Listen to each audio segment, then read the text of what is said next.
Straight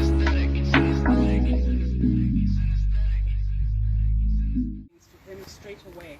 I'm going to ask all journalists, please, if you can observe social distancing and if you can please ensure that your mask is worn correctly. Thank you. Biti. Thank you very much, Patsy. Good afternoon, ladies and gentlemen, members of the Fourth Estate. We are pleased to welcome you here to our press conference as MDC Alliance. It is common cause that the country is on the edge. The country is at a crossroads arising out of a deep structural crisis of leadership. The truth of the matter, ladies and gentlemen, is that Mr. Mnangagwa has failed in absolute terms. So we see a manifestation and a reproduction of multiple crises. There is a social crisis, there is a political crisis, there is an economic crisis, there is a humanitarian crisis, there is a human rights crisis arising out of the closure of political space and the suspension of the constitution. There is a health crisis, a multifaceted health crisis, underpinned by COVID-19. But long before COVID-19, our public health system had collapsed. All these crises, in our respective view, as MDC Alliance, emanate from the unresolved election crisis and legitimate crisis of 31 July 2018. Zimbabwe is therefore paying a price. Zimbabwe is therefore carrying a burden of the unresolved legitimate question in Zimbabwe. We are concerned particularly about three things that are characterizing the regime of Mr. Mnangagwa. We are concerned about a culture of impunity, a situation where the regime and its apparatchik can carry out actions, moves, and policies oblivious to the law, oblivious to the constitution of Zimbabwe. And I'll give examples later on. So there is impunity. And the twin cousin of impunity is entitlement. We are grossly concerned with the culture of entitlement that is pervading our country.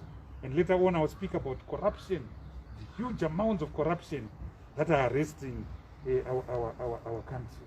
We are concerned about the huge extraction levels in our country, the levels of state capture. Every institution in our country, without exception, from the executive, the legislature, all institutions are captured in our country, and I will talk about that in a while. We're concerned about the lack of leadership. What we have seen in our country is a situation where the regime remains oblivious. The regime remains indifferent to the suffering of our people. As I'm talking to you right now, inflation is now exceeding 1,400%, which is the second highest in the world after crisis hit Venezuela. And for us in the MDC Alliance, it is unacceptable that we can find ourselves in another bout of hyperinflation pursuant to the meltdown years of 2004 to 2008. As I'm talking to you right now, there's massive wage erosion due to de-dollarization, due to the demonetization of the regime of multiple currencies. Workers' salaries have collapsed in some instances by more than 100%. Where an average civil servant used to earn US $500 is now earning effectively less than $10 US.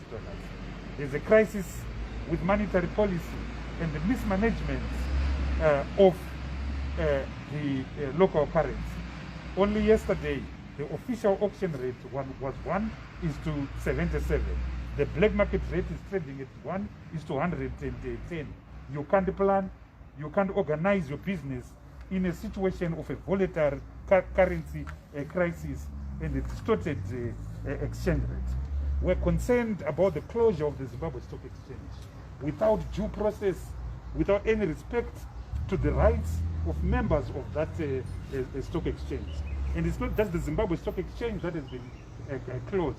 Also social markets, the indiscriminate moves taken against the informal economy when 95% of Zimbabweans are unemployed and 95% of Zimbabweans are located in the informal economy. So we call for the unconditional reopening of the Zimbabwe Stock Exchange. We stand opposed to the indiscriminate treatment of the Old Mutual, PPC, and CITCO. The Constitution must be upheld. The rules of the law must be respected. Company law must be respected.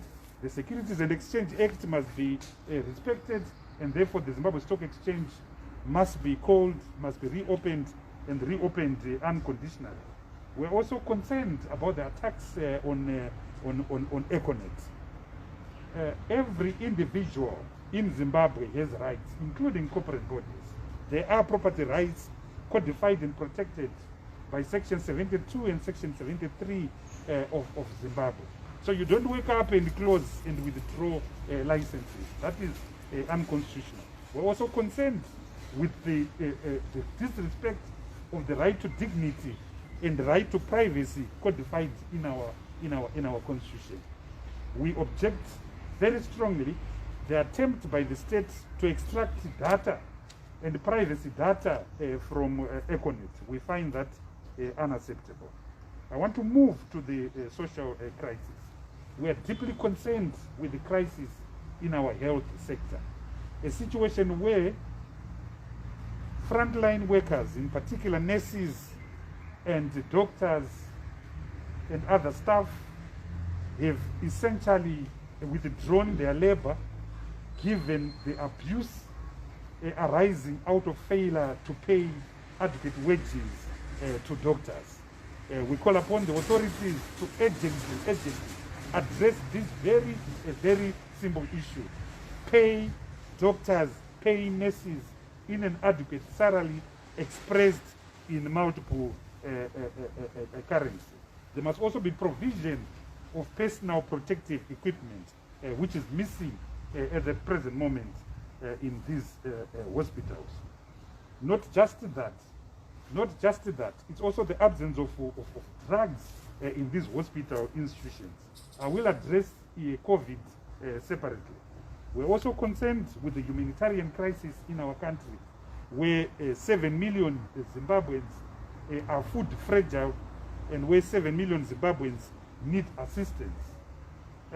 Unlike others, we call upon the international community to intervene in Zimbabwe, not through the government, but directly through organizations that have worked traditionally with our people.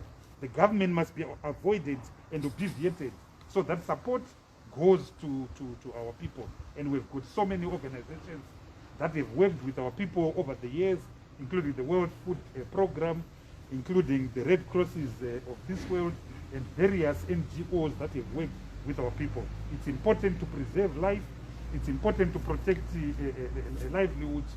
So we invite the international community. We thank them for what they've been doing lately, the huge amounts of money that have been paid through the European Union, through the United States of America, which remains the country's biggest donor, through DFID, through the Canadian CIDA, the Swedish CIDA, and various other international organizations. We thank them for what they're doing, but we want them to accelerate their support to vulnerable Zimbabweans, vulnerable communities. We are concerned about the crisis of governance in our country. That crisis of governance is reflected in a number of key issues that I'm going to talk about. The first one is corruption. We estimate as MDC Alliance that out of every dollar that is being paid by the tax by a taxpayer in Zimbabwe, 60 cents are failing to reach the taxman. 60 cents is being stolen from every dollar that is being paid to the taxman. So corruption is putting a huge premium on the country's development. When there are no drugs in hospitals, it is because of corruption. When the civil servant is not being paid adequately his wage, it is because of corruption. We have seen this corruption in different forms across the length and the breadth of our country. The number one form of corruption has, of course, been the abuse of the US dollar and foreign currency perpetrated and implemented through the Reserve Bank. And it is our view that the Reserve Bank must forthwith abandon export surrender requirements, which are in any event not supported by law. Secondly, any allocation of foreign currency must be left to the market, must be left to Parliament, because Parliament allocates all monies in the consolidated revenue fund. So the Reserve Bank must be removed in the value chain of foreign currency in this country, because it has become a reservoir, a huge trough of leaking and arbitrage. Number two is command agriculture. As we keep on saying, 2.7 billion US dollars was stolen directly through Treasury in 2017. 3.5 billion US dollars was stolen directly through Treasury in 2018. We are eagerly awaiting the 2019 audit report. And ladies and gentlemen, I can assure you that the 2.7 billion of 2017 and the 3.5 billion dollars of 2018 will pale into insignificance because of what they did in 2019. Some of the deals which we know, for instance, who financed the acquisition of Zimaloys, the acquisition of BNC, the acquisition of a private bank, with no doubt those were done through Treasury. So the gap from corruption in 2019 is going to be bigger than both 2017 and 2018. We are concerned with procurement. We have seen the massive disrespect of the procurement laws, particularly in health, where little companies who don't even have physical addresses have extracted huge amounts of money from Treasury, with little fish, little people being prosecuted. And where they've been prosecuted, it has been a catch and release. So massive corruption is taking place through public procurement, a situation where the country's procurement laws, as I have said, is not being respected. We note, for instance, the massive corruptions in all the parastatals. We have just gone through the audit report of 2019 of ZESA. It's a shocking report where millions and millions of dollars were allocated and distributed without respect to the laws, without respect to good corporate governance. We've just gone through the report of Zinara, where again millions and millions of US dollars were stolen without respect to the laws, without respect to the country's procurement laws. We've gone through the report of NASA, again a shocking saga of corruption. So the conclusion we make as MDC Alliance is that the bulk of these parastatals are nothing but feeding troughs for the elite in ZANU-PF. And needless to say, that puts a premium, a development premium on the country's capacity. On human rights, we are concerned, seriously concerned, by the continuous abductions of colleagues.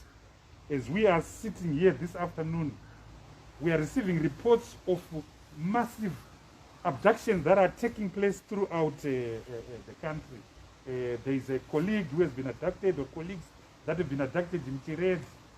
in Bulawayo, across the length and breadth of our country. We're concerned about the attack on the general membership of our movement and general citizens.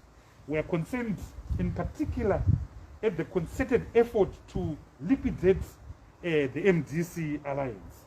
We take great exception to the description of our alliance as a terrorist organization by an individual, a ramshackle individual, unqualified to make that statement in the form of Patrick Chinamasa.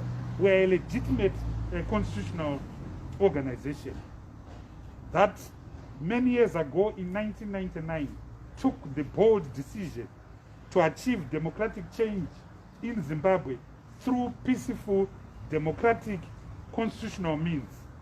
Despite ZANU-PF's seduction, despite ZANU-PF's temptation, we have refused and resisted the common formula on the African continent of going into hills and calling yourself a rebel movement. We have remained loyal. We have remained loyal to the principle of peaceful, constitutional, democratic change. If anything, it is ZANU-PF itself which is a terrorist organization. It is a terrorist organization that abducts people. And if you have any doubt about that, talk to Mrs. Itai Zamara right now. She doesn't know where her husband is. Talk to Mrs. Patrick Namabanya right now. She doesn't know where her husband is. Talk to Joanna Mamombe. Talk to Netsai Maro. Talk to Cecilia Chimbiri, and they'll provide you with evidence, P11, of the brutality and the terrorist nature of ZANU-PF. Talk to the family of Herbert Chitepo. Talk to the family of Josiah Magama Tongogar. Talk to the family of General Mujuru. They will bear witness to how terrorist an organization ZANU-PF is. Talk to other members of our party right now that are being hounded left, right, and center as if they are common criminals. Where is Job Scala right now? Where is Gift Ostalos Ziba right now? Where is Obey Stole right now? Where is Makomborero Aruzivishe right now? They are all in hiding, being hounded by a predatory, tagocratic state led and presided over by one Emerson Mnangagwa. So I want to emphasize that we will remain loyal and to the value of peaceful transformation of our country, which is why in March of last year, we launched a document called Reload. And the epicenter of that document called Reload is dialogue with a regime that we don't like. But we understand ultimately that any crisis will have to be resolved at the table. So notwithstanding our total dislike of ZANU-PF, we recognize the imperative of dialogue. And we've made it very clear that this country needs external refereeing. This country needs to resolve the crisis of legitimacy. This country needs structural reforms that are both political, economic, socio-economic, to restore the social contract, to restore trust and confidence in the state. And most importantly, this country needs a transitional mechanism, a national transitional authority that will oversee the process of reform until the country is ready for the next election. So we remain loyal to that document, Reload, despite the changed circumstances, despite the increased temperature, we still remain loyal to the values and obligations of peaceful constitutional transformation of our country. Which brings me to 31 July 2020. We support the right of the citizens who have organized 31 July 2020. We support their constitutional right to embark in a peaceful constitutional protest against the regime codified in section 59 of the Constitution of Zimbabwe. We reject the fascist response by the regime, in particular the remarks made by the deranged Patrick Anton Chinamasa. A responsible government would have asked for dialogue with the organizers of the events of 31 July 2020. But this regime is unique. This regime is violent. This regime is impervious to logic, to objectivity.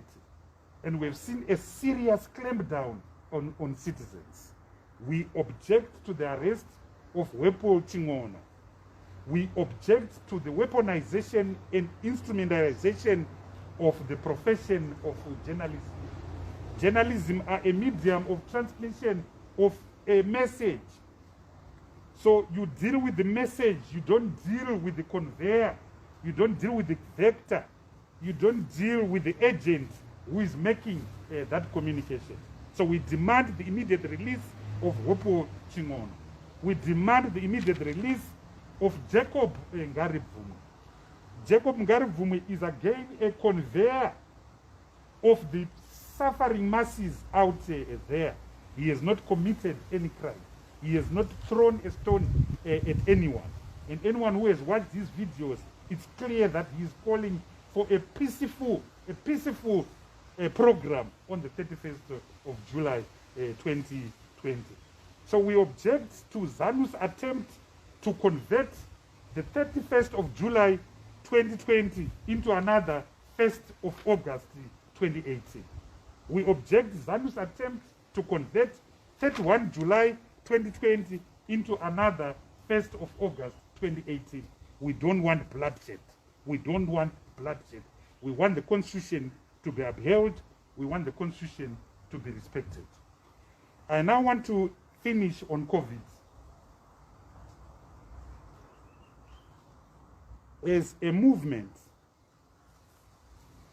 we are greatly concerned with the regime's mismanagement of the COVID-19 pandemic.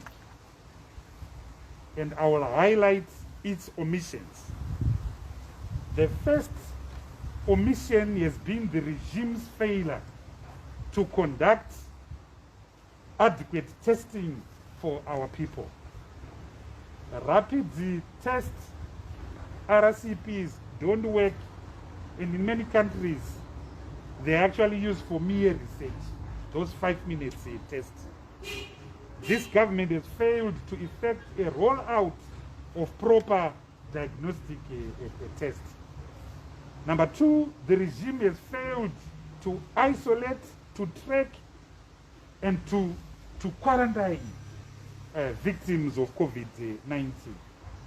That failure has been reflected now in the massive growth exponential of the number of persons and the number of individuals who are now infected by local transmission. So we've seen the numbers rise from a modest 6 to now more than 2,000. We place responsibility, we place culpability purely and strictly on the doors of the regime, on the doors of Emerson Dambudzo Mnangagwa. So what is now happening is that the combination of COVID, the combination of a very cold winter, the combination of a hungry population that doesn't have jobs, that doesn't have food, you have seen the emergence in Zimbabwe of a slow genocide. The death rates, the mortality rates have just shot up. And anyone who lives close to a funeral, a yard like Greendale, like Mbudzi, like Warren Park, like Glen Forest, you would have seen the massive increases. Mavuku, Tafara Cemetery, you would have seen the massive increase in the number of people that are now being buried. So we have a deep crisis right now. In Bulawayo, both UBS, Mpilo Hospital, they are full. At Parinyatwa, they're not taking any admissions. At Harare Hospital, they're not taking any admissions. So COVID is real, and we have got a national crisis that has already exacerbated the fragile and vulnerable health system that we have had. We do not think that this government has got capacity to deal with this disease. They don't have capacity to deal with this disease. And once again, we call upon the international community, in particular the UN family, in particular DFID, the European Union and others, to actually come in directly and provide the missing capacity in our health sector. We have no doubt as MDC Alliance that there's going to be a disaster. Left on our own, left on its own, Zimbabwe is going to implode from a COVID point of view. There are going to be so many deaths. And the thing about this disease, it doesn't care whether you are a minister or a clerk or a bus driver. It knows no class, it knows no race. So we as MDC Alliance fear pandemonium, and we ask for international intervention, because Mr. Mnangagwa has failed and failed in absolute terms. And it's a leadership question. Why has he failed to appoint a substantive minister of health ever since firing Obadiah the Fulmore? Why has he failed to appoint a substantive permanent secretary in the Ministry of Health? In other countries, they appoint a professional COVID task force led by a competent person, not a vice president who thinks that the reason why we have got an economic crisis is because white people didn't teach us how to run an economy. So there must be a professional COVID task force that is driven and pushed by data, not conjecture or anecdotes. To deal with the COVID curve, you need data, and we don't have data. Fourth, we condemn the government for failing to provide social safety nets to Zimbabweans.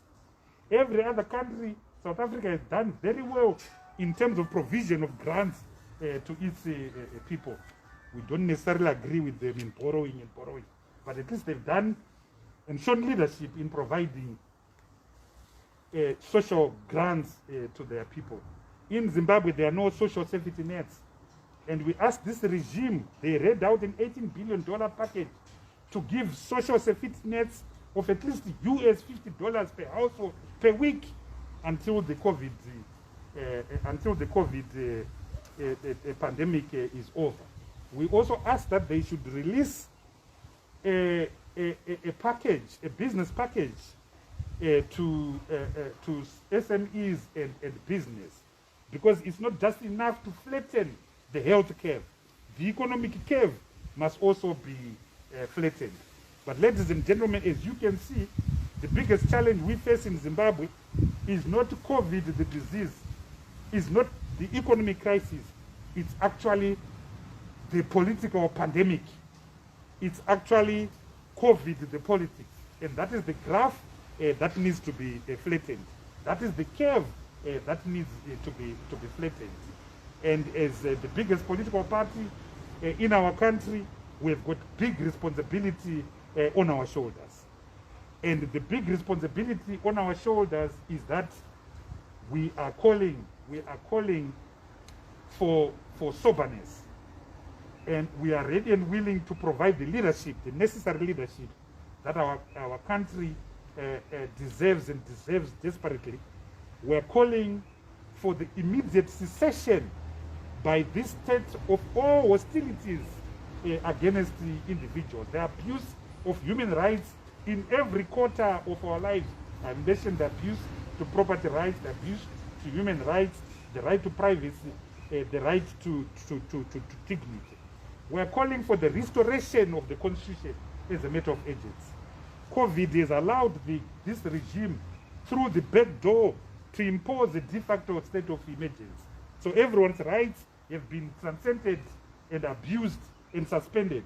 So we're calling immediately for the restoration of the Constitution and constitutionalism in Zimbabwe. And finally, we're calling for intervention from the region. President Cyril Ramaphosa, in his capacity as chair of SADC, in his capacity as chair of the African Union, must know that there's a crisis in this country. The crisis needs external refereeing. It's urgent that we must attend to serious, deep structural reforms in this country, as we argued in Reload. It's urgent that there is a political solution as a matter of urgency. Without that, there will be an implosion. Without that, blood will be shed on the streets. So, as the biggest political party in Zimbabwe, we're calling for leadership, and we're ready and willing to provide that leadership. Thank you very much. Thank you very much, Honorable Biti. We will now take questions.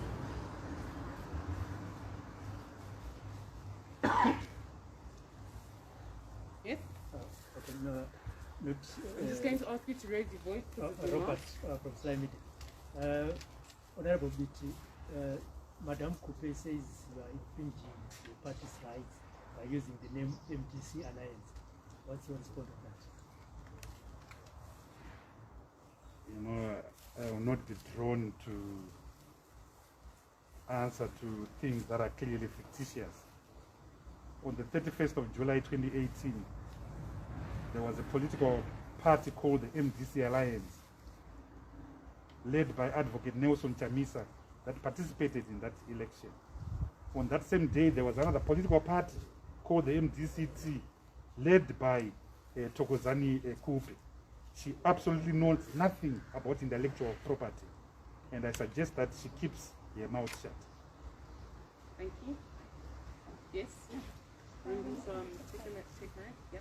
I just wanted to find out, are you calling for the members of the MPC Alliance Party to come out on the 31st of July?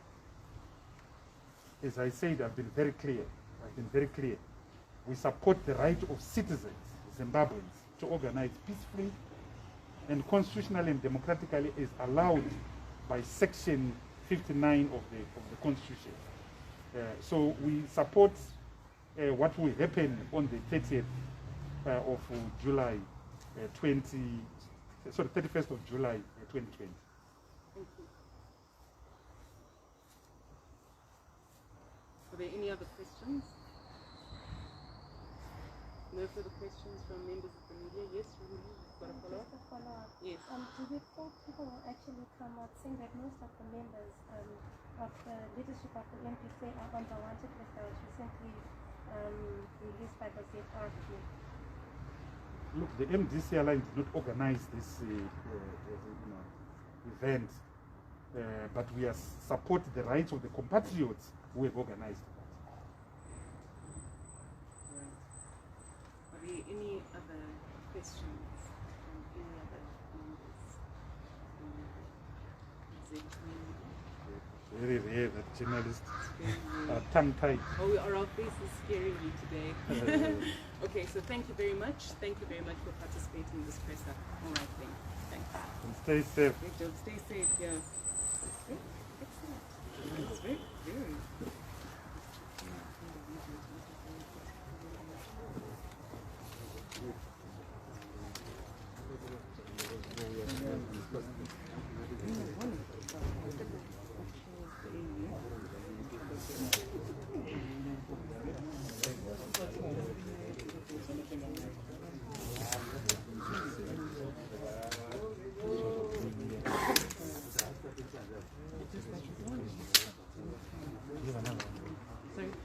I can find one for you. I can definitely find one for you. Oh, so important.